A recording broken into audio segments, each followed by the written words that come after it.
Kita ke informasi berikutnya, didorong ibu hamil mengalami keguguran.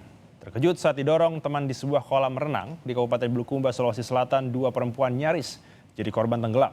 Salah satu di antaranya korban merupakan ibu hamil dan mengalami keguguran. Tenggelam guys, orang tenggelam kecelakaan. Kerumunan ini terjadi di salah satu wahana kolam renang di Kabupaten Bulukumba, Sulawesi Selatan saat libur tahun baru kemarin.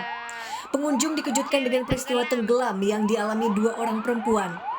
Saat itu dua korban yang duduk di pinggir kolam tiba-tiba didorong oleh rekannya hingga terjatuh ke air.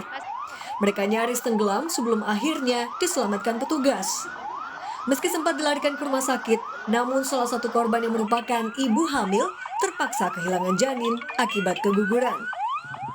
Ibu hamil yang jatuh, coba kami antisipasi dengan membawa cepat melarikan ke rumah sakit. Alhamdulillah, mudah-mudahan bisa tertolong.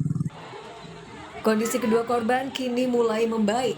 Namun belum diketahui pasti apakah kasus ini dibawa ke jalur hukum atau berakhir secara kekeluargaan. Emma Frihansa Lahia, Kompas TV.